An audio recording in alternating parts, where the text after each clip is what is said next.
This episode of Linux Action Show is brought to you by GoDaddy.com. And by Ting.com. Head over to last.ting.com and save $25 off your first device.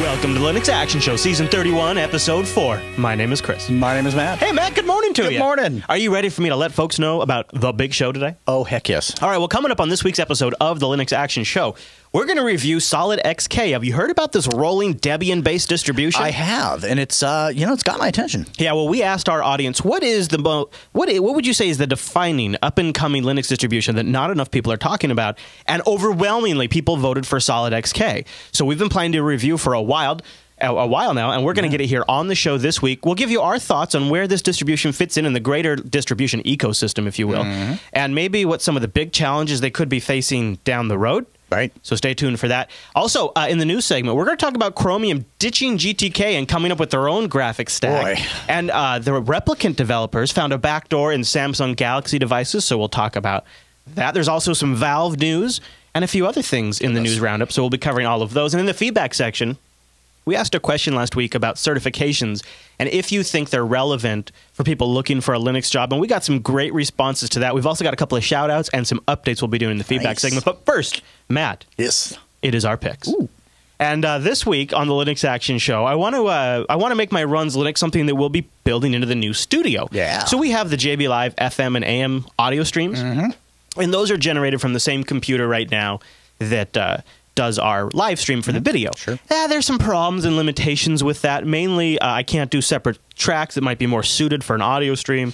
Sometimes there's memory leaks and all kinds of fun things. Yeah. So I got something that is going to be a dedicated piece of hardware, and it runs Linux. This is a Baronex EX Streamer, and I got the EX Streamer 110, and I have it right here in studio. And I thought we'd do a live unboxing because I just got this bad mamma jamma. And this is a dedicated little Linux machine that has pretty basic audio hookups, right? You know, just for like you can bring in a computer or a Raspberry Pi. A Raspberry Pi, you know what I'm saying, right? Are you saying you want a little pie with your appliance there? Yeah, so anyways, what's really cool about this thing is it's a pretty minimal Linux. Now, I couldn't get very many details, so I called their rep when I was buying this, and I said, so what, you know, I was kind of curious, what Linux does it run on there? Is it like some sort of embedded operating system? And the guy's like, well, we just recently updated it to Linux 3 something. Okay. I'm like, well, that's helpful. Okay. So it's does it get the internets?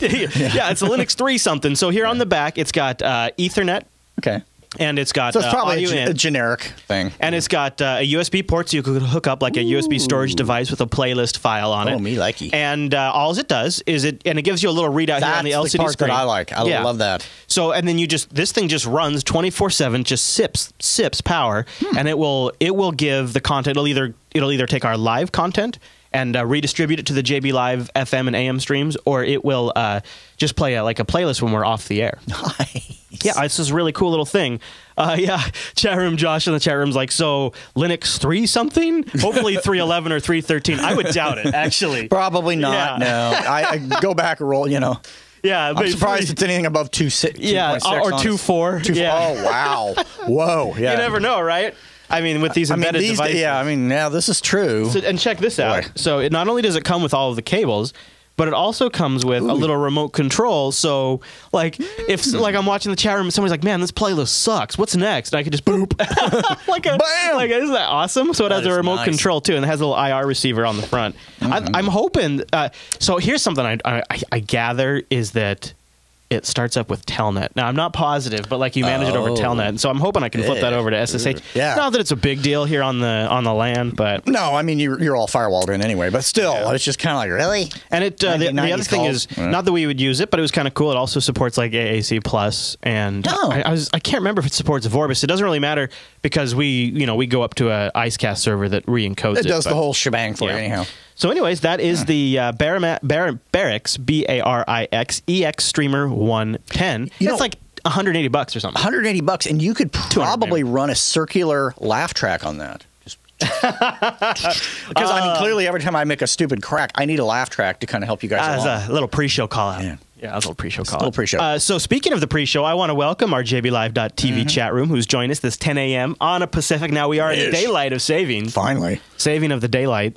So if you missed us, well, that's why. Because, but you can always go to jupiterbroadcasting.com/calendar. We'd love to have you guys here joining us because this week, as we're going, we've asked folks to tweet us their reviews of Solid Linux. So people that are watching live or throughout the week, because we announced this in Linux Unplugged, are tweeting us with hashtag action review, and then we're monitoring these tweets throughout the show, and we'll incorporate these into like our feedback segment for essentially the audience's micro reviews of Solid Linux. And I think I've already seen some pretty interesting comments in here, so I'm looking forward to. So as we keep going live stream, as we're going throughout today's episode, and especially during our review, if you want to respond to something we say, or if we trigger a thought, use hashtag action review, and it'll show up in this list, and we'll incorporate that into our review this week. Something kind of new we're trying. I think it's a cool idea because it also doesn't scroll by as quickly as the chat room, so we might miss something. This is a good way to well, and you know, something I get a lot of feedback on is not everybody's in the chat room. This is true. They're watching like sometimes on a smartphone or they're whatever, but they can tweet at us from their mobile or something. Yep. All right, Matt. Well, I want to thank our sponsor this week, GoDaddy.com. Now, everybody, did you know that we've got 15% off new products, and that includes like .guru? Did you know that? .guru. The new top-level domains are awesome. Because then that gives you an opportunity to come up with really cool domains. New. Yeah, that something kind of you rolls get into that. Sure. You know, and also something that you might want to consider is I'm a pretty big fan of WordPress, and they have a brand new WordPress hosting system. They built it from the ground up. It's totally secured, massively optimized for WordPress. They've got some really cool caching and distributing and some CDN stuff they're doing, and it's really easy to get set up and running. You can get a blog up and going with their new WordPress system, and you can use our promo code Go15 off to take 15% off anything new over at GoDaddy. Go15 off to Go15 off. Well, I actually use these guys for my own WordPress blogs, and I love the fact that I'm able to just like bang anything out quickly, updates, whatever I need to do, just whoop-a-doop-a-doop, no problem. Yeah, you know that is totally such a nice, convenient thing because that system is so well oiled. It's so smooth to do those updates. You don't even like have to worry about that. And sometimes that's a big hassle with the WordPress blogs. Well, and I love and like you mentioned with the caching too, is I really noticed a speed improvement over the previous hosting I was using because of the fact that now I don't have to really worry about it. You noticed a big upgrade, didn't you? Huge increase. Yeah, I was running an overburdened dedicated server that was a mistake in the first place. No, they have this way, and it was this whole WordPress system like scales on demand. It's really cool. It scales on demand, and it seems like it's highly optimized. That's the one thing I'm really noticing. Yeah. So go over to GoDaddy, get yourself something. Maybe you want to, I know that there's all kinds of new top level domains out there you might want to grab. So Go15 off for anything new you're buying, domains, hosting, definitely, whatever it is. Check out those .gurus. Boy, that'd be cool. I know. We should everybody should just get a whole bunch of .gurus. And then point them to the Linux Action Show. I'm just saying, I'm just saying that would really sell yourself. So thanks to GoDaddy for sponsoring this week's episode of the Linux Action Show. Woo! You know, I have some picks. And this next pick is really, really cool. I've been looking for some tools we could use to really kind of make How-To Linux just a little more slicker. Sure. And I've been trying to think of one of the things that we're going to be doing is switching Chase over to Linux, and I wanted to kind of give him some guides. So check out Asciinema. This is my desktop app pick this week. Asciinema is a free open source solution for recording your terminal session and then sharing them on the web. So let me show you how this works. So let's say... All right. Let's say Chase was curious how he could go clear up some space on his hard drive, right? That's a common problem. Why not? So all you do is you go to your command line, type up Asciinema, and then the command rec for record. There's various other commands, but rec is the one you record. Seems pretty straightforward.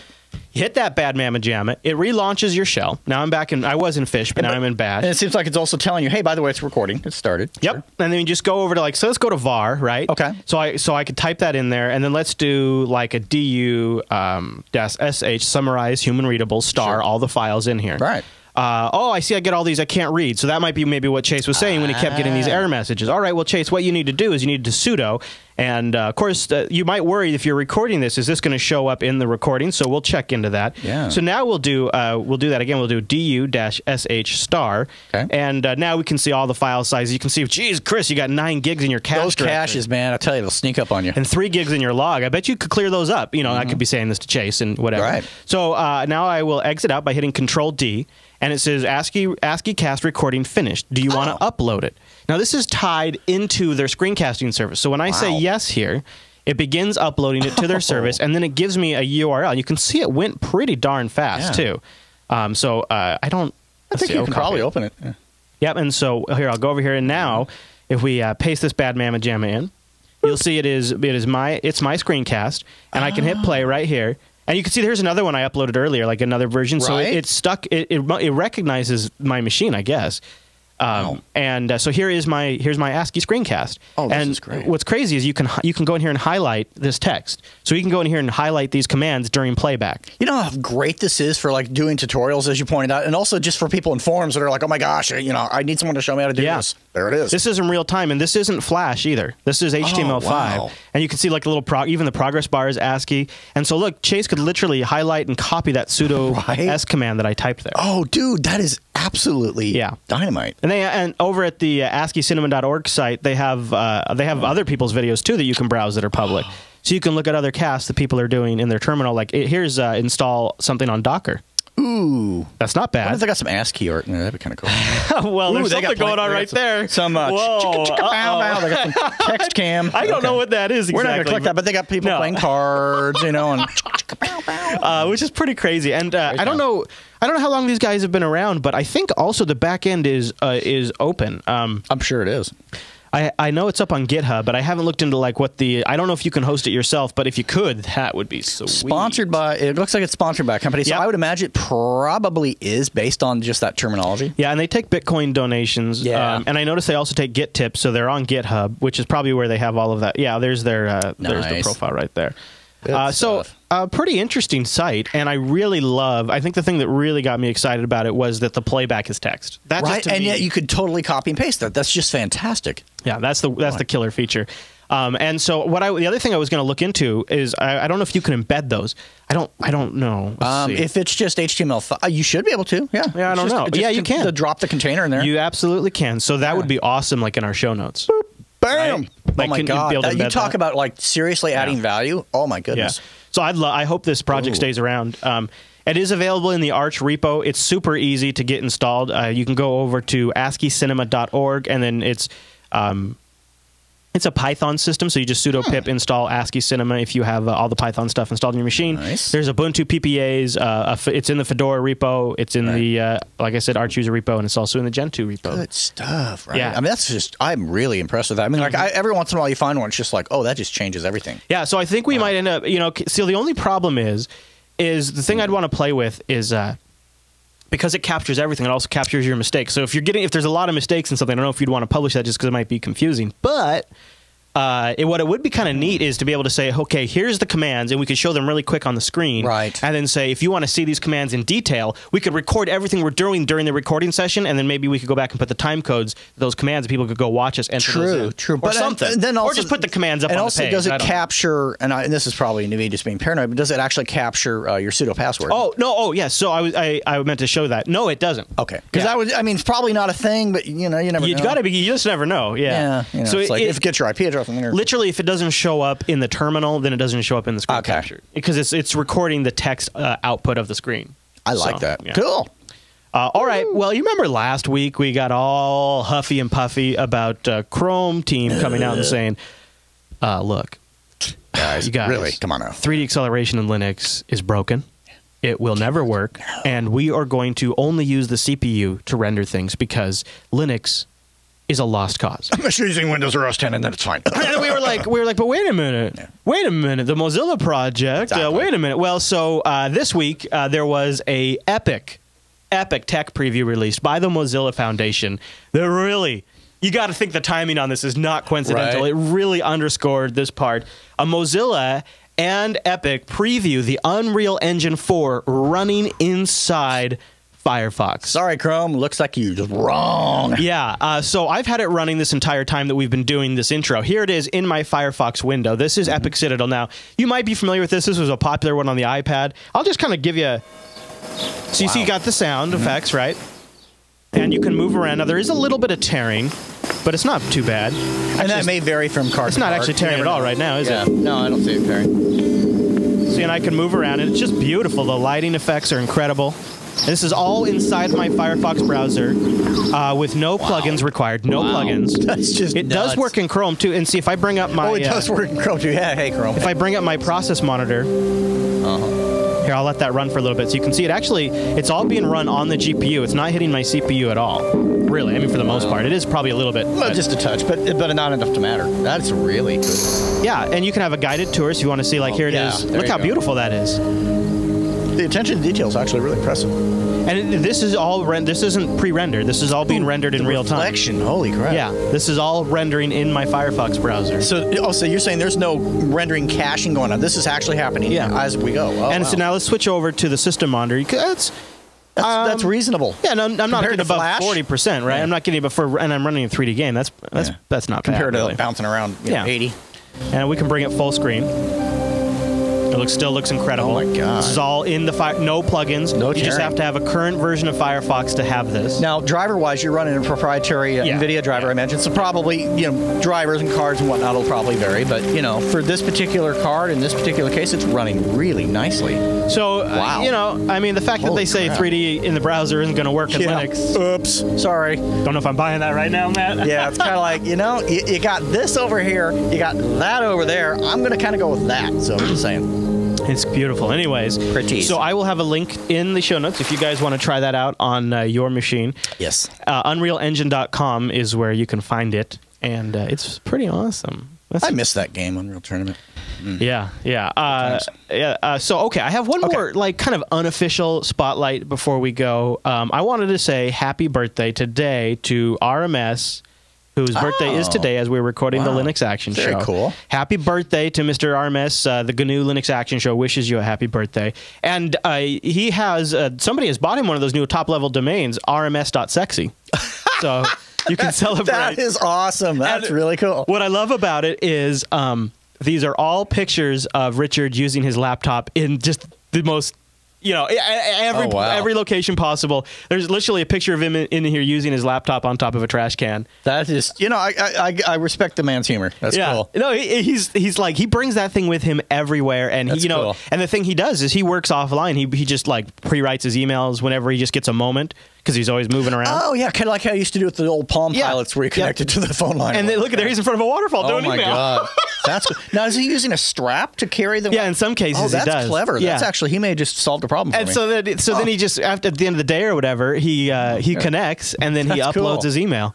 This is... You can just find this slideshow at rms.sexy, and it just... rotates through pictures. You say what you will, but that's actually a very secure way of avoiding like some of the issues you might deal with wireless. Why not, right? Sure. Yeah, and he doesn't have to use any proprietary wireless drivers. There you go. So you can check him out at stallman.org and read some of his recent stuff. One thing that he's currently advocating a lot is for people to look into the Trans-Pacific Partnership, and I'm down with him on this. I think this is something people need to be more aware about. So you can check out stopfasttrack.com. We did an episode on Filter 75 called Down with the TPP, where we also talked about the Trans-Pacific Partnership. Yeah, I remember back in the day, they're like, oh, that's never going to happen. It's like, actually, it's happened or happening. So you can check it out. He writes about all kinds of stuff over at stallman.org, and he has a comic about the Trans-Pacific Partnership. Oh, nice. He's got some interesting insights for sure. Yeah, he was also. We have a link in the subreddit. He was just recently interviewed on the Alex Jones Show too. So he's just all over the place. He's definitely hitting the media. Yeah. So happy birthday, RMS, from your old buddies at the GNU/Linux Action Show. Yep. All right, Matt. Let's do the news.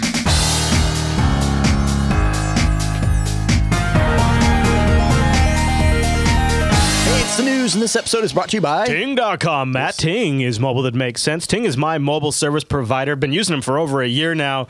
I'm a Ting customer for life. I'm just going to say it right now. Here, I got the Nexus 5. Matt's got the Note 2. Ooh, Nexus 5 wants me to know something. Weather alert. Hey, there it is. Weather alert. Yeah, Things and also happening. Dropbox wants to know if I want to resubscribe for another year. Yeah. Okay. Got to think about that one. But I'll tell you, maybe I will because I'm saving so much darn money with Ting. Why am I saving so much money? You only pay for what you use. $6 flat per line, and then it's just like taxes and your usage on top of that. Right. It's a really simple system, and every plan just has everything included, like voicemail, tethering, hotspot, picture messaging, all of that stuff is just included in every single plan. That's just built into that $6.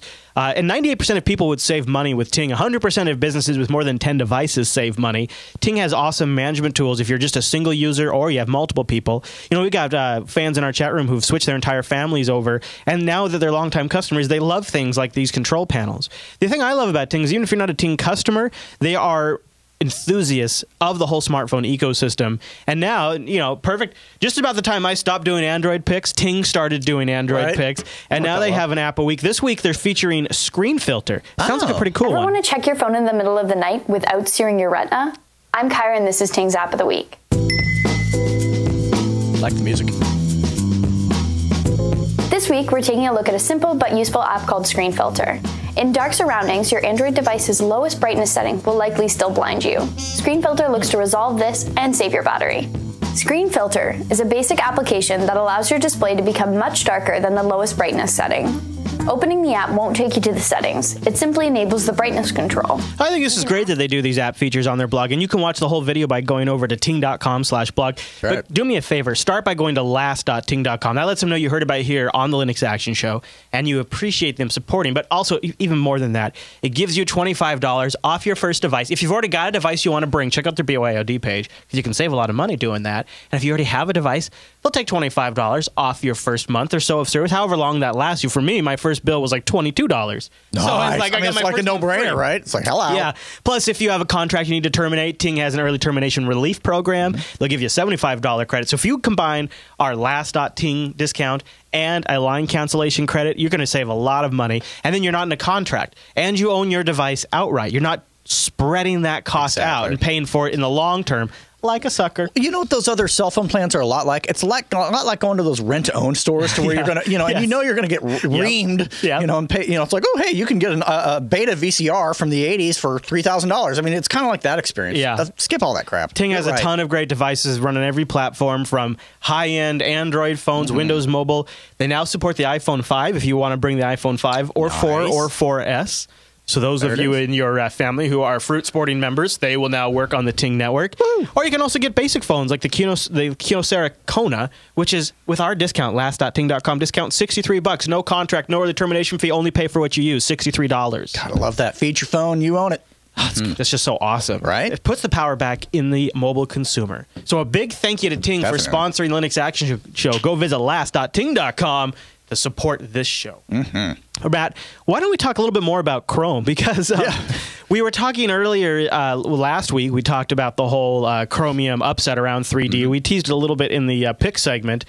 So this week, the Chromium developers have asked folks to help them test out a new graphics kit for Chrome. And this is already showing up in the dev channel. Now, this isn't something that's been created from whole cloth. Right. They already use this on some of their other platforms. It's called Aurora. Aurora. Yeah. It's a lot more than just a UI toolkit, they say, however. Interesting. And so they're asking for folks to check it out. They aim to launch the Aurora graphics stack on Linux pretty soon in the M35 build of Chromium. It's a cross-platform graphics system, and it's going to replace Chrome's current GTK Plus front-end system. Boy, I wonder if it'll support those crazy newfangled 3D graphic video game things. It does claim to have some support for that, actually. Okay. And that's one of the things that here's a lot of people are like, oh, this is not invented here syndrome. A lot of people react very strongly, very fastly to this thing. Dropping GTK, well, and then, of course, one of the common questions is, if you're dropping GTK, why aren't you switching to something like Qt? Why are you just building something from scratch? One of the Chromium developers stepped into a Reddit thread, and he's also the former author of, or the original author, I don't know if he's former, but the original author of Audacity. Oh. Yeah. One of my favorite applications. Right, which uses, Audacity specifically, uses WX widgets. So he addressed the question of, is this not invented here syndrome? He said, I don't really think so. We're not choosing not to use GTK Plus or Qt because we don't want to learn how to use them, and we think we could do better. We understand them, or we think we could do better. The fact is, we understand them really well, and specifically want to build something that is different. It's harder, but the payoff is worth it. He said, note that Chrome still uses GTK Plus for the theme support for things like dialogues and other desktop integration.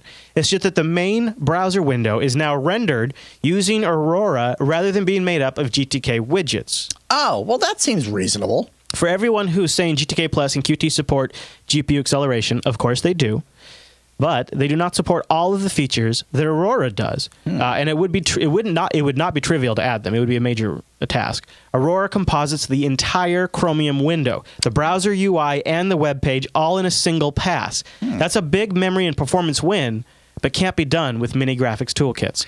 They had me at memory win because it's one thing about browsers. I don't care any browser in the universe. You get the the low end computers, and you're always taking a hit there. So if they can do anything to improve that, awesome. So the idea is instead of having the GPU render each individual spot on the page or whatever it would do, everything is just blasted through the GPU buffer, boom, right through the video buffer, right onto the screen in one go. Wow! And I guess there's that's their main goal there, and they I guess are already trying this out on Chrome OS. I don't remember that specifically, and on Windows. So. This is something, Chromium has never felt perfectly integrated with the desktop, on any desktop. No, it really never has. And so, and if the theming stuff is still going to be done through GTK, it's probably going to, we probably won't even notice a difference. No, I don't think so. And but I mean, anything they can do to enhance performance, that's really, I think, what my big takeaway from this is that if they can really nail that down, I'm so excited for that because it sucks. Yeah, and I think, sometimes these things, I don't know why the internet reacts so strongly. I know we were just bashing on them last week, and now here we are kind of defending them. But well, I think it's passion. It's passion. And I'm their band leader when it comes to bipolar stuff. I think people feel like it's a vote against GTK and QT, I think is where I mean, but I think, and initially I'm on board with that belief. But then I think he explained it in such a way to where it's like, look, we're looking at individual aspects of it. We're not just blanket charging ahead and just wiping the whole thing off the face of the earth. We're looking at components and making sure that it's the best experience possible while still respecting what you guys need to do. So it's like, okay, I'm all right with that. It's because we care, as the chat room says. So you know about Replicant, right? That's the free and open source spin of Android, right? And well, if this isn't a case for why we need all of the systems we depend on to be open source, now, I'm still trying to process all of this. But the Replicant developers claim they have found a backdoor in Samsung Galaxy devices. Their research found proprietary Android versions come with a backdoor that provides remote access to the data stored on the device. In particular, the proprietary software that is in charge of handling the communications with the modem using the Samsung IPC protocol implements a class of requests known as RFS commands. Yikes. That allows the modem to perform a remote I/O operation on the phone's storage. As the modem is running proprietary software, it's likely to offer over-the-air remote control. Now, that's an assumption on their part that could then be used to issue incremented RFS messages and access the phone's file system. So there is basically an API or a command I/O path that allows the modem to access the phone's file system and read the data that's on there. So to be clear, you're not saying that this is happening or will happen. They're saying it's a possibility that it could happen. Yeah. Okay. And this is something they found. So, and in terms of, so this is something the developers, in terms of the legitimacy of the backdoor, they said the incremented RFS messages of the Samsung IPC protocol were not found to have any particular legitimacy nor relevant use case. However, it is possible these were added for legitimate purposes without the intent of doing harm by providing a backdoor. Nevertheless, the result is the same and allows the modem to access the phone storage. And I think that's kind of the key thing here is, at the end of the day, it almost doesn't matter if it was intentional or not because it could be used for nefarious purposes when somebody learns about it. It's like Bluetooth hacking. You're using it for your headset. The guy down the street's using it to get your data. I mean, I'm just saying. So he's got like some big crazy antenna sticking out of his window. You never know. So the list of affected devices include the Nexus S, the Galaxy S, the Galaxy S2, the Galaxy Note, the Galaxy Tab 2, the Galaxy S3, and the Galaxy Note 2. The Galaxy S seems to be in the worst shape with the backdoor program running as root. Yeah. So here's a pro tip. If you wouldn't want your boss or your spouse to see it, don't do it on your phone. And that way it doesn't get exploited and end up on the internet. So that's probably good. Well, you know what the problem is really it's... no sex videos. No, it's more like that corporate worker who maybe doesn't know about these kinds of things, who has confidential work emails or contacts or Dropbox. And you got corporate espionage that could happen, right? And you think about how many people have Dropbox on their cell phone and maybe have tax documents in there this time of year or something like that. They sync that to their phone for some reason. And there you go. I mean, it's possible. I don't know. That is a very negative Bob's your uncle. I feel like we're going to hear more about this on a future tech snap. I think so. I think so. I think the ouchie is going to happen. Well, we talked a little about this next story on Linux Unplugged. We gave some more background on it, but I just want to cover here on the big show. Valve has released their open source Direct3 to OpenGL translator. Whoop whoop. Yahoo! Actually, they've released a couple of things this week, but let's start with this. So, it's very cleverly called VOGL, which I think that's pretty clever. It's clever. Totally alpha, Valve says right now, but if you're up to suffering through a bit of pain with early releases, then please continue on. As Ars Technica notes, with very little fanfare, Valve has published the source to their go-to-GL transition layer to support a subset of the Direct3D9 API on OpenGL systems, 2GL Linux2GL is a component of the company's Source 3D engine, and Valve has broken it out and slapped a permissive MIT license on it in the hopes that it might be useful for other developers. And that's cool. This is really cool because one of the things we've heard from people we've talked to is this is a huge problem when porting over to Linux is some of the debugging options. Not for all use cases in all scenarios, but for some of them. Unfortunately, also kind of along the same lines, Unity, the source, the guys that make the Unity engine, announced via Twitter that they will not be releasing their editor for Linux, the where you actually create the games. Really? Yeah.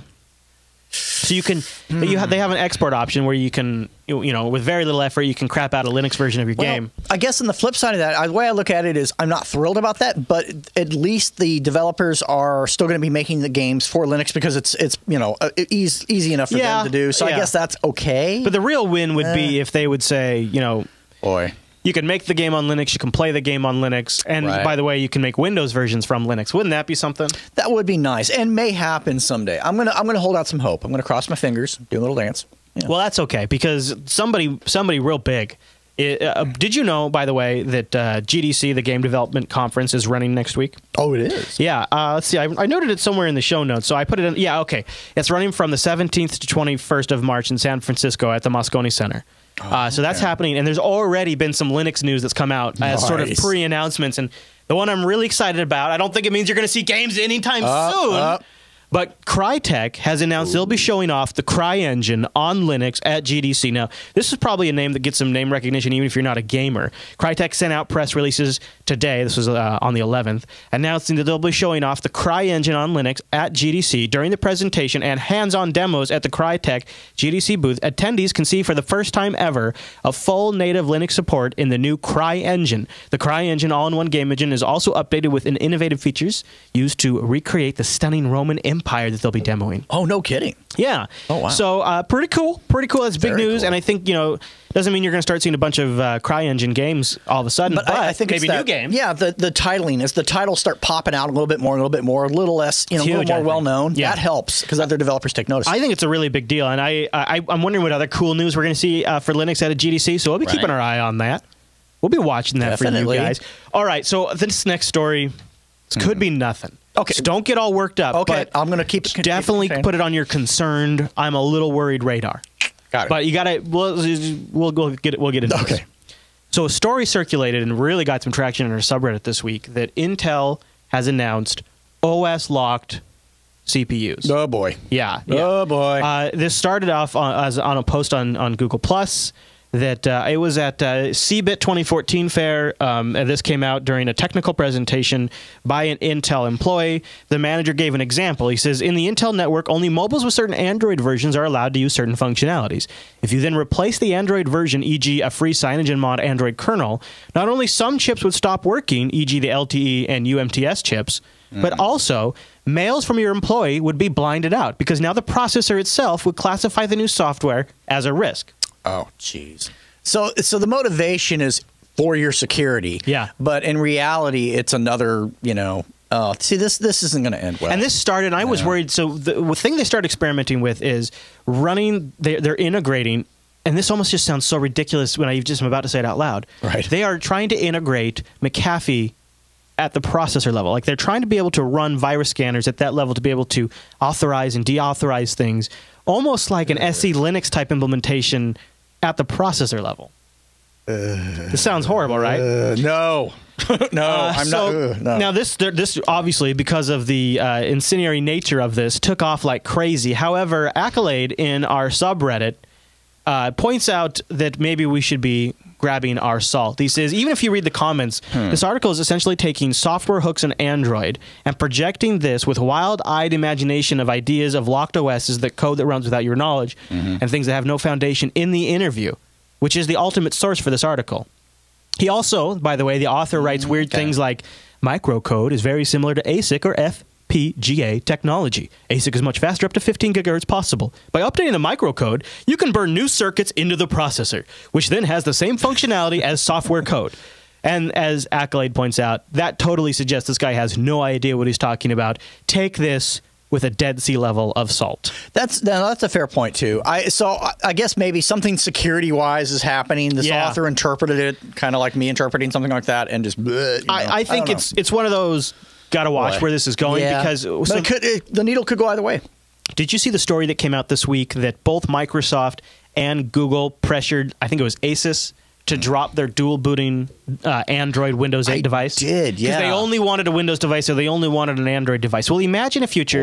We just talked about the C720 last week, right?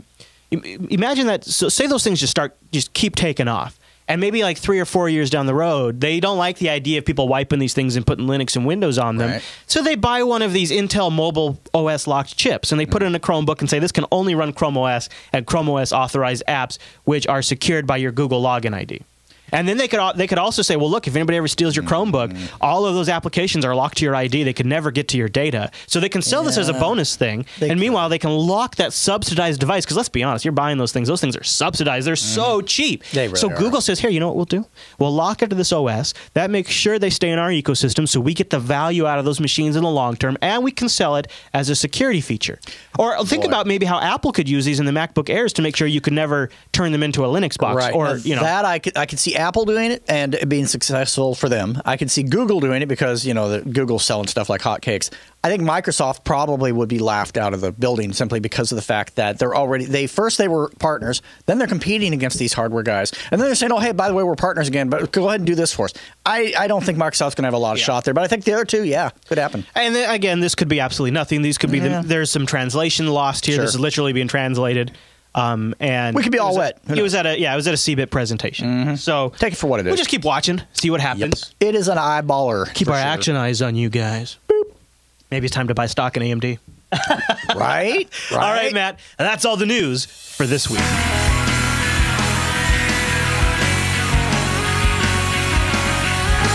It's time to look at a community-loved distribution, SolydXK. The X stands for XFCE, and the K stands for KDE. And this is a Debian rolling release.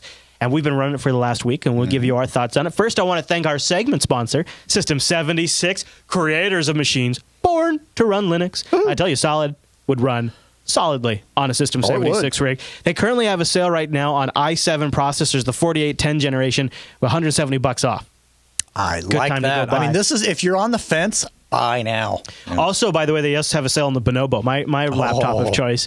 And there's that Ultra Pro. Is that the same gen that you have, or is that the next gen? This is the next generation. Slightly nicer video and a couple. And I think it has Haswell CPUs. And it's on sale. Oh, that's good. Yeah, I know, right? I know, it's just like really. Yeah. These are 4th generation i7s in this guy. It's got the 1080, that beautiful 1080p screen. So many great rigs, including some fantastic desktops built right here in the U.S.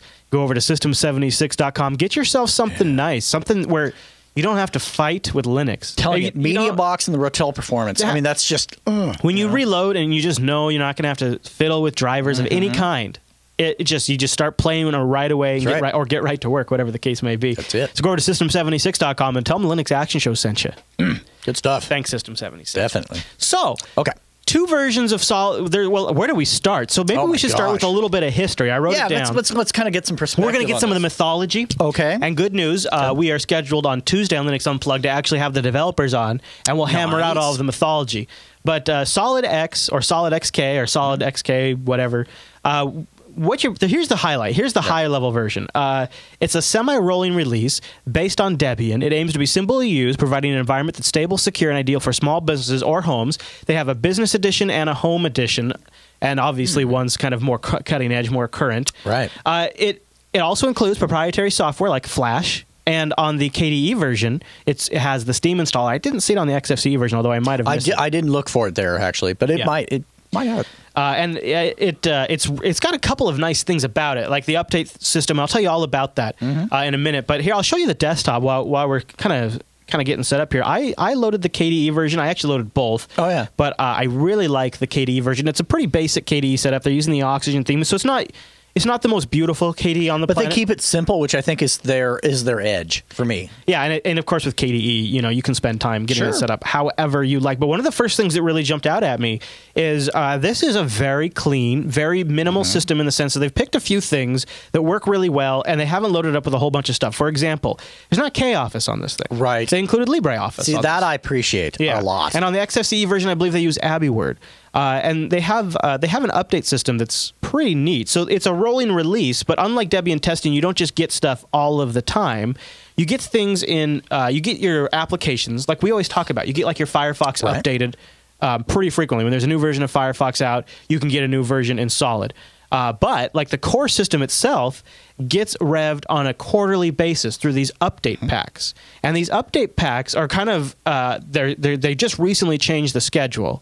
But the idea is you can kind of wrap your brain around when you're going to get this update notification, and it's going to be quarterly, and you just sit down and you just apply this update once. And that'll bring your whole base system, like maybe your KDE version and your LibreOffice and your kernel up to the next level. And I love that because instead of getting tons of bite-sized pieces over and over and over and over, for a lot of people, they don't want it that way. They like knowing exactly. They can kind of map out what their updating is going to look like. Yeah. And it works really well. And like the chat room just nailed it. It sounds a lot like Linux Mint Debian Edition for a very good reason. SolidXK originated in 2012 as an unofficial version of the Linux Mint Debian Edition using the KDE desktop environment. Right. And this is the part I'll try to square away with the developers, but I believe when the Mint project kind of decided, well, we don't really need a Linux Mint Debian Edition KDE spin, these guys took this, and they took the XFCE version, and they started their own project. It also feels like that Linux Mint, I don't feel like is really that heavily focused on their Debian stuff. I mean, they are, but not really. It feels like a backup line, right? It feels kind of like a, I don't know, more like their stepchild. And so I feel like that by having this project separate, the focus is definitely hardcore right on it. Yeah. And the thing is, I was kind of checking in what people said about this distro online, and everybody really seems to be talking a lot about the XFCE version, so that's SolidX. Yeah. Which is Debian-based. It's, you get a Debian-based XFCE desktop. I'll show it to you in a minute.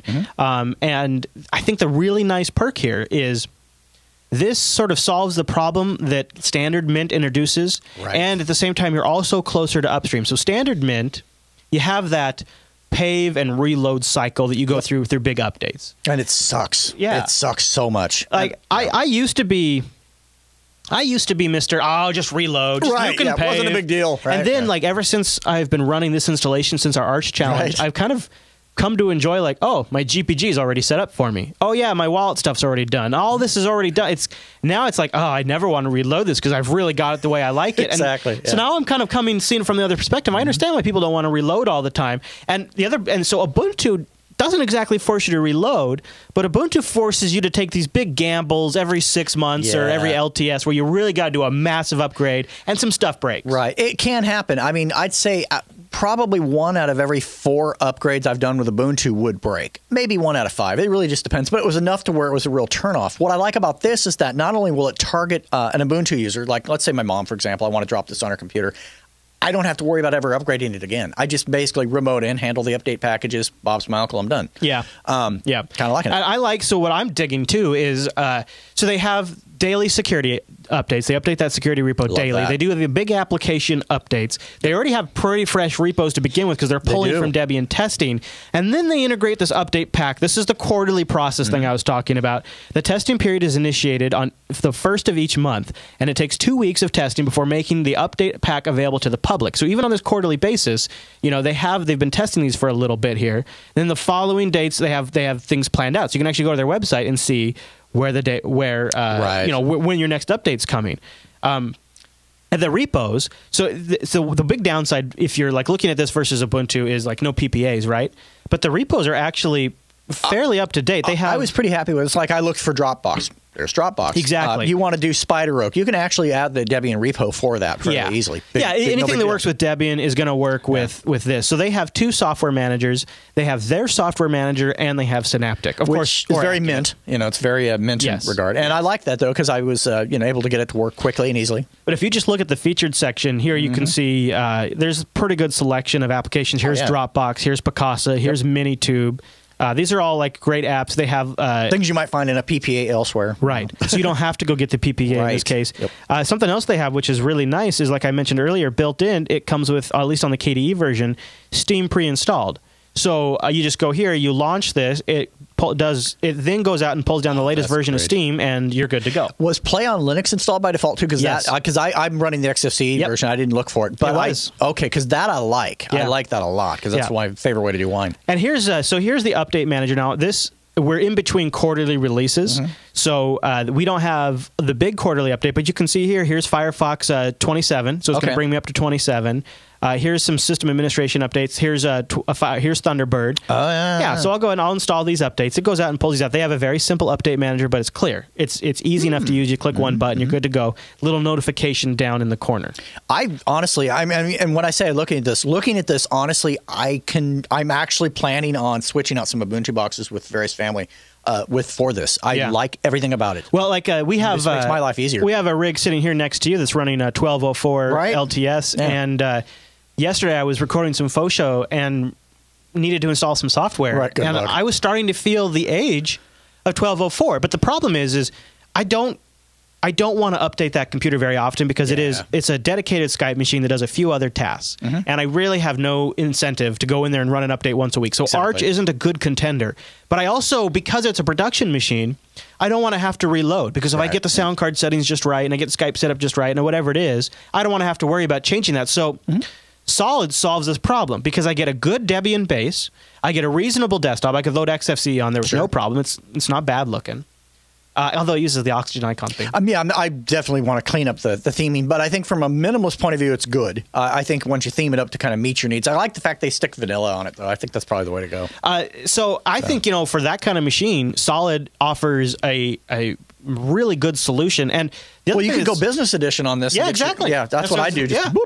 And here the other thing that's cool too is users also could point this update manager just to the straight Debian testing repos. Like if you wanted to be even more on the edge, you could actually just point it right because it's totally compatible. It's kind of like I guess kind of like Manjaro is to Arch in a sense. It is. It's very much like that, except the fact that I think that this is probably getting a little different. It's a slightly different approach. I think that's totally taking more of a Debian mindset approach with it, which is a good thing.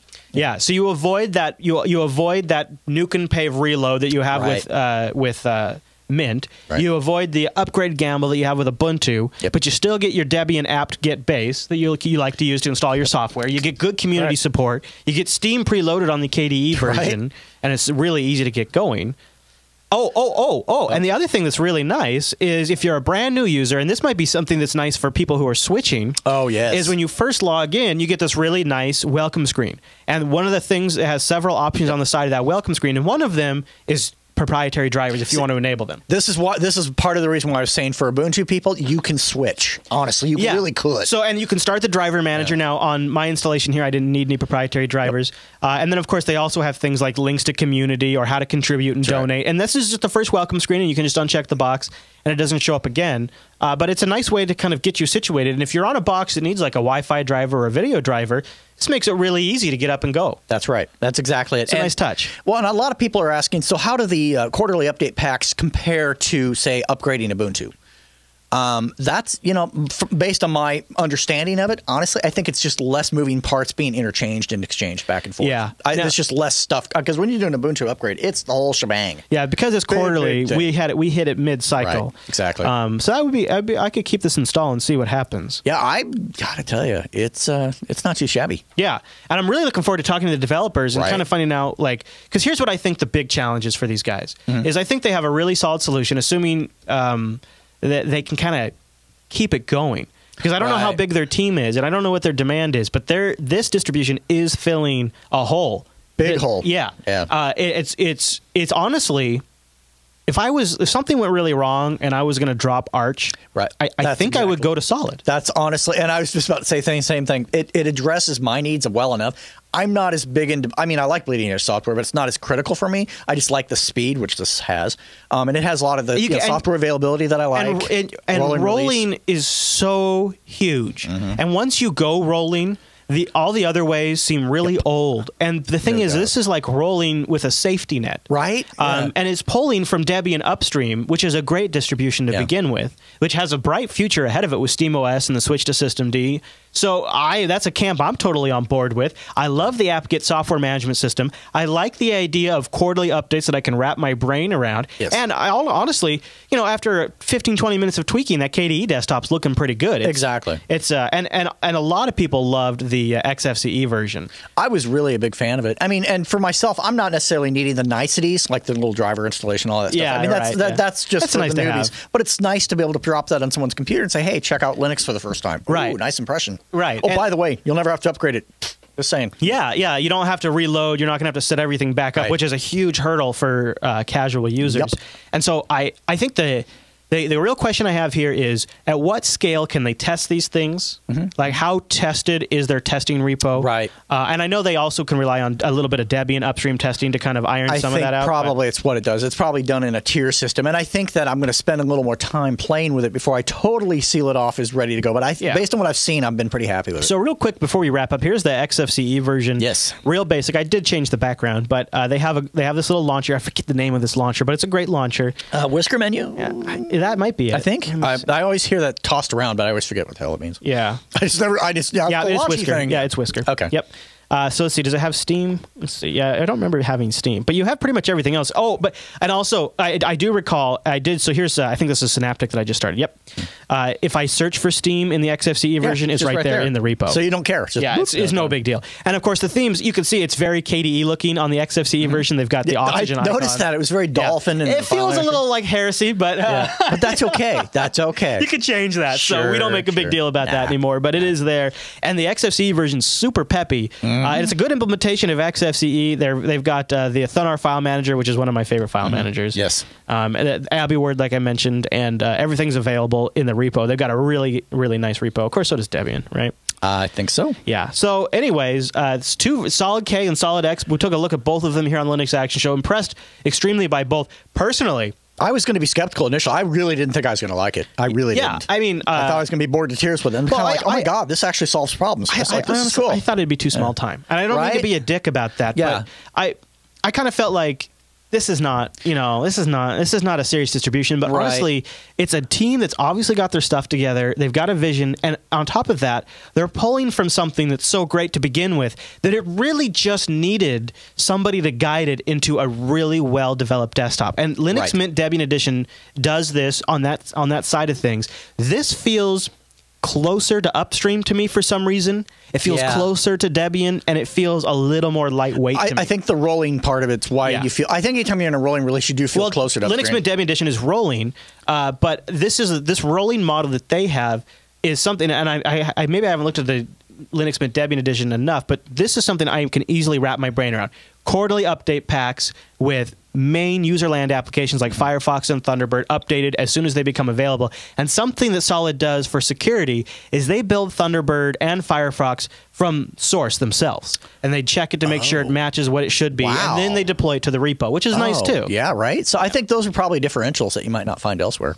Yeah, I think it's totally worth checking out. We'll have links in the show notes to some other reviews on blogs, to the Solid Twitter account, to their Google+, their Facebook, and their forums. It's a great distribution. Like I said, my big fear for them is, can they hold it together? Can they scale with demand without burning out? And will they ever make a profit at something like this? Or do they need to? I think they should probably look for sponsors. I think I would, as Linux Mint has done, they found sponsors to kind of help offset some costs, and I think that's perfectly acceptable. A lot of people are thinking, well, wait a minute, Linux Mint Edition already does all this stuff, right? I mean, it's like that's kind of the mindset. I think the big picture stuff above and beyond anything else is that these guys are making this their exclusive focus, where Linux Mint is not. Right. That's my biggest takeaway above all else. This is their main plan. That's right. And the chat room's asking which kernel. It is 3.11-2. Reasonable. At least on the XFCE version. So let me check in with our esteemed live people here. Yeah. Let's see here. Well, I don't really see a quick Manjaro versus. I could. Manjaro versus. I could see that. That's. Let's see here. Do a quick Manjaro versus SolidXK. I think they kind of meet the same. I would probably say Solid. I think Solid's probably a little easier. That's going to be kind of. I'll go out on a limb here. I'm going to say it's probably more newbie friendly because it is Debian. Jay, the Linux guy, says if SolidX wanted KDE look, they could have used GTK Qt engine instead of forcing Qt. Unremovable Qt taken over GTK is not good. He doesn't like it. Oh, okay. I think he's talking about the XFCE version there. Yeah, use the KDE or kind of roll your own. Yeah, yeah. I think it's a pretty compelling distribution. Yeah. And I personally, I think I might switch to it one day if I ever have a reason to move away from Arch. Right, The one thing that, for me personally, that Arch still has, and doesn't feel like it's as safe as Solid, but the one thing it still has for me is really everything is available via the Packer command. And it's so easy. Well, so it is for Debian too. But anytime you got something cached on any distro and you can roll back. That's nice. I do like the AUR though. Yeah, like yesterday. That's kind of my ball of wax. Yesterday I was like, honestly, it's like you can just, is it in there? Yeah, it is. Well, and most importantly for me, and this is like the biggest takeaway that PPAs don't really do very effectively in a lot of others, if there's a problem with an AUR, someone's already asked the question and the solution's already in the comments. That right there, I can't even tell you how many times it's saved my butt. So, there is one problem I ran into during the installation. So I guess the chat room says it only sees one drive. I only installed on a system with one drive. Oh, does it only see one drive? Okay. I did also at one time through one of the passes of the KDE version try to install it using Btrfs for the root file system, and it never completed installing the bootloader when I did that. I've had other distributions do that though. I think it was Manjaro I tried that with, and it just choked all over the place. Yeah, so I ended up restarting the installation, chose ext4, installation completed just fine, which is the default that they chose. Right, and that's probably your best bet. So great for people you're trying to get off Ubuntu. Possibly awesome for yourself. Check it out. Yeah, if you've installed Linux Mint Debian Edition before, you're familiar. Oh with yeah, this is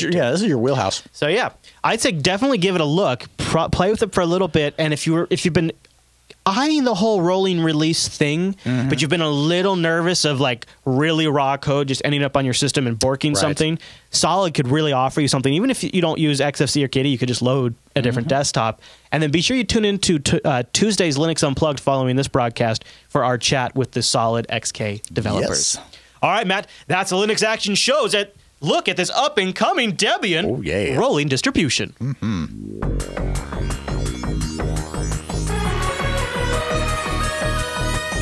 That brings us to the end of this week's broadcast. But hey, Matt. Yes. Hey, before we get out of here, why don't we read some emails? Some follow-up. Good stuff. So last week I mentioned during the Chromebook review that if we press spacebar at the bootloader, we'd brick my Chromebook. And I don't know if I went into enough explanation of why that would be. So I felt like maybe now would be the time to follow up on that. Because a few people were like, question here. Why does hitting the spacebar brick a Chromebook? That seems like a big deal. Well, it's like, whoops. Yeah, 99% wrote in. And essentially what it is in Chrome, you go into Chrome OS to enable developer mode, right? Okay. And when you press spacebar at the bootloader, it disables development mode.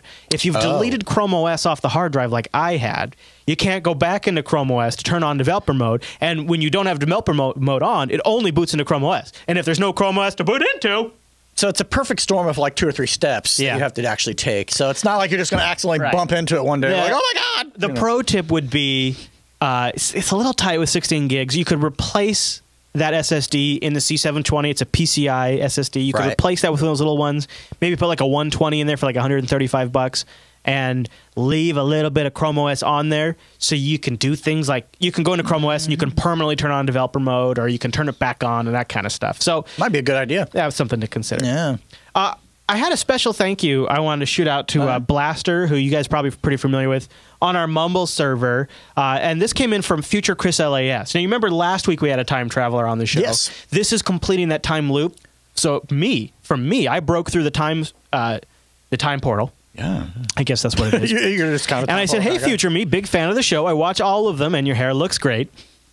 Thanks, Chris. He says, a very big thank you to Blaster, who paid it forward when he got a recent raise with a donation of $1,200, which, quite conveniently, or perhaps intuitively on his part, was exactly what I had just spent the morning before Linux Unplugged buying new lights, door locks, and editing desks. Oh my God. For the new studio. So please, everyone, say thank you to Blaster. He paid for the very desks that these shows will be edited at. That is so cool. You rock, man. You rock. I'll be seeing you soon, Future Chris. There you go. So now the time cycle is complete. We have closed that rip in the space-time continuum. Wow. I kind of see it going...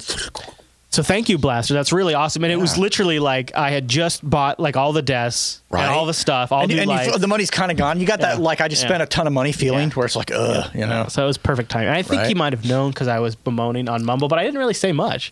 He just picked up and he got a raise and he was very awesome. He's already been a big help with a lot of other things. That's so cool. What a nice person. So we got a few people to write in with their feedback on Linux certificates and if they actually make you more employable or, you know, if you need them for your resume. Miles wrote in, Chris and Matt, I'd like to comment on the subject of certifications brought up on the feedback of last show. As an engineer with hiring influence in my company, I can say that some certifications can also provide third-party acknowledgement of skill sets when interviewing potential candidates. Knowing that the candidate possesses a Red Hat Certified Engineer cert means that they have at least some level of verified competence, which I completely agree with. He says, I've wasted a lot of time on preliminary phone interviews with people who have highly inflated their resumes only to find out they're not good fit for the position. Certs can be beneficial as part of the hiring process. Helps you stand out from the noise. Basically. Yeah, definitely. Ruben wrote in. He said, hi, guys. I've been listening to your show for a couple of years now, and I'm a big fan and supporter. In regards to last week's show, you guys discussed Linux certifications. I think there's a really big opportunity for our community to get certified. The value of Linux certifications are increasing and today are more important than any other certification out there. I love Matt's reference on CompTIA being the GED of certs. At any rate, my company administers Red Hat certification exams through our very cool, innovative model using remote testing kiosks, and he included a YouTube URL there if you guys are interested in that. And I think this is, we've also seen a lot of articles recently that there's a lot of new Linux jobs out there. Yes. A lot of people going for those Linux jobs. You could see how certain certs like Red Hat Enterprise or the SUSE Enterprise certs could be a benefit. Our last one on this topic comes from Jay. Okay. Hi, Chris and Matt. I wanted to chime in on your conversation regarding Linux certs. I believe that it ultimately depends on what each individual employer or recruiter prioritizes. Bingo. Yeah. Some prefer degrees, some care about certs, and others prioritize experience or some combination of the three. That's actually where I sit. I lean more on experience personally. There's no one rule regarding it's worth it. A certification's true value is what studying for it causes you to learn. I currently have 9 certs, and I didn't get them for a specific job. I got them because I wanted to put myself under the pressure to learn new things. That said, while I don't currently possess a Red Hat cert, one of my certs is the LPIC-2, the LPIC-2. Right. I feel that my LPIC-2 certification really helped me get my dream job that I started last year. I currently work at a company that's 90% Linux, and I support 50-plus servers for a software engineering company, and I work at a team of professionals that use Linux as their primary OS for all production work. Oh, that'd be kind of cool. Well, right? I hope they're watching last. Right? Yeah. Right? You know, you think so. He goes on to say, the skills I learned while studying for LPIC-2 were extremely valuable to me and made me feel more confident in my skills. Some will go after certifications thinking it's a get-rich-quick scheme, but will fail when their technical skills are put to actual use. Real administrators use certifications as tools to hone their skills and perfect their craft. That makes sense. Not those that just want a quick job should go somewhere else. I think that was a great point by Jay. So I agree. Yeah, use it as a way to push yourself. Don't use it thinking you're going to go land some big job. That's true. So I mentioned the studio. I want to give a shout out, just a quick plugsies to this Saturday's Faux Show 168. We gave out studio awards, and throughout the whole episode, we talked a lot about our new studio plan. So if you're excited about our new studio, you can get some behind the scenes info in episode 168 of the Faux Show. Nice. And also, for additional listening, if your podcast playlist is running a little dry, I would like to point you to Unfilter 89, which came out last Thursday or so, Wednesday night. Unfilter 89, CIA versus Senate. You might have heard that the CIA was just caught spying on Senate aides, and it's a pretty big controversy, and it's blowing up big time, but it's not getting a ton of coverage, and it's a fascinating story, and I think we did an exceptionally good job of breaking it down in Unfilter 89. So if you're interested in spy intrigue, and really a whole next level of like the NSA spying and all that stuff, because you need to know. This is a good one. So episode 89 of the Unfilter program. Matt? Yes. Where can people check you out throughout the week? Datamation.com, scroll down to open source. I usually about weekly I have a new article up there. Okay. And matter of fact, I believe we talked a bit about this latest article on the Linux Unplugged. show. Yeah, on Linux Unplugged. Yes. What was the most recent episode? Was 31. 31. Where I changed to, what do you think of that black logo?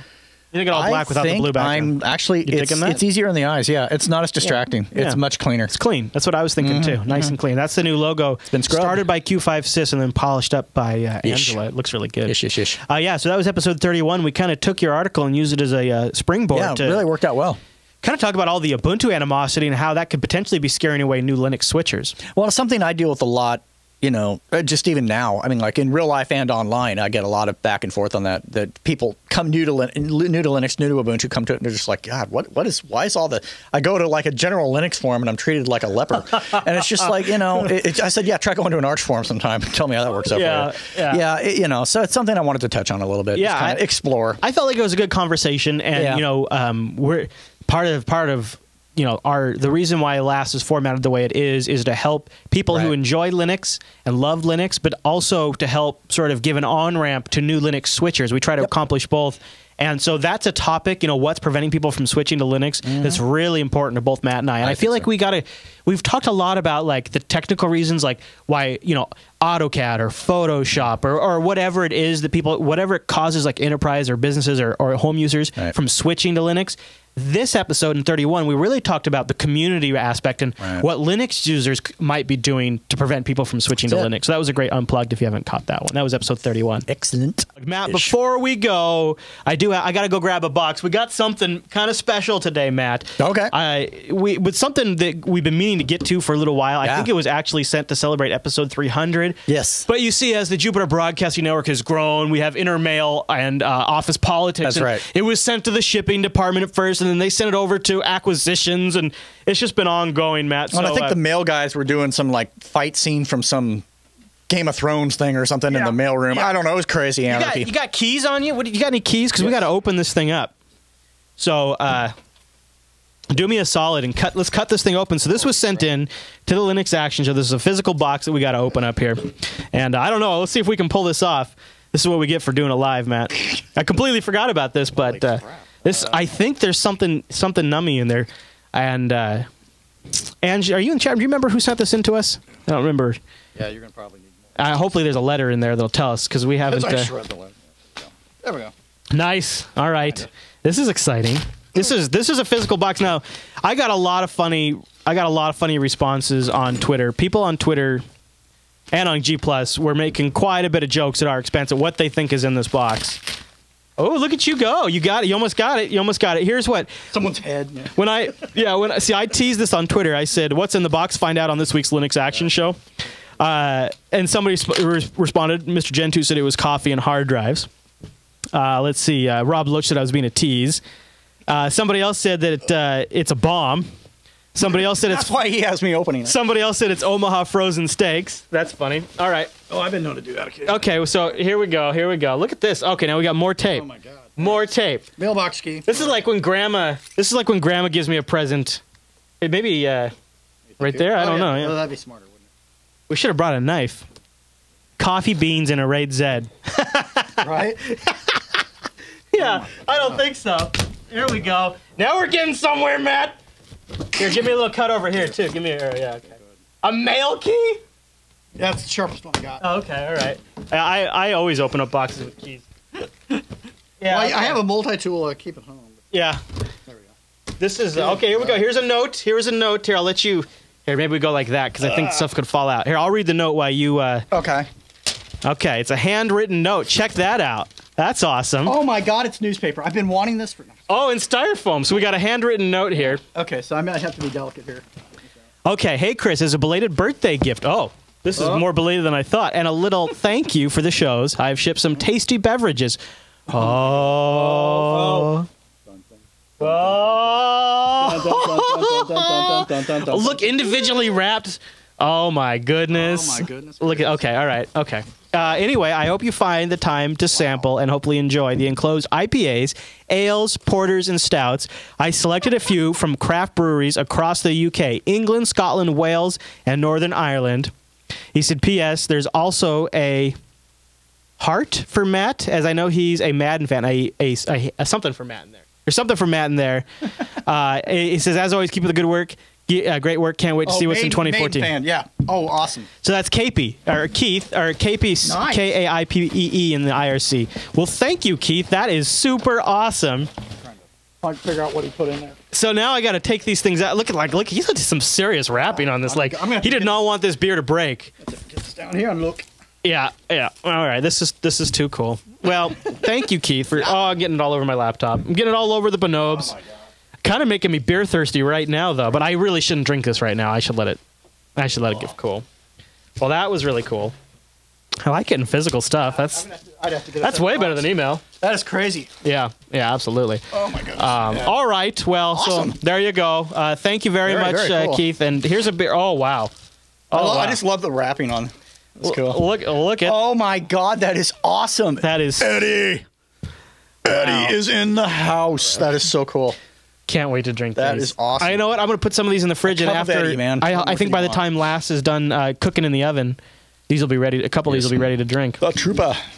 All right, well, if you'd like to send us something, you can actually find our mailing address, especially if you're subscribed to the Jupiter Signal, or if you want to email us, if you want to mail us something, just email Angela at jupiterbroadcasting.com. That's awesome. You can also go over to Jupiter Broadcasting and click that contact link to send in the Linux Action Show something, or go join our subreddit, linuxactionshow.reddit.com. All right, everyone. Well, thanks so much for tuning this week's episode of the Linux Action Show. We'll see you right back here next week.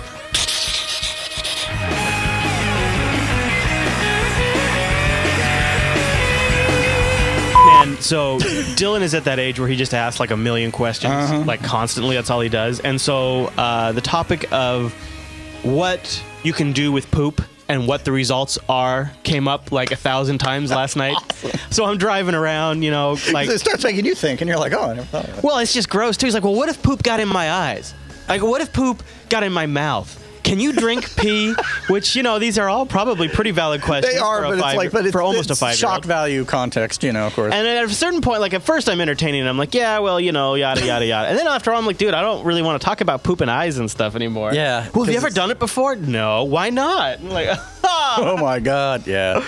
Yeah. Last night, I took a big truckload of stuff to the new studio. Oh, wow. And we stopped and got dinner on our way over there. It was just me and the kids because Andrew's out at sewing night. Sure. And we get to the studio and I realize I forgot the keys. Oh, no. So I had to turn around, drive back to the house, get the keys. We lost the remaining daylight, got to the studio, unloaded it, and then left. It was very anticlimactic. But we've been getting a ton of stuff for the new studio. A ton.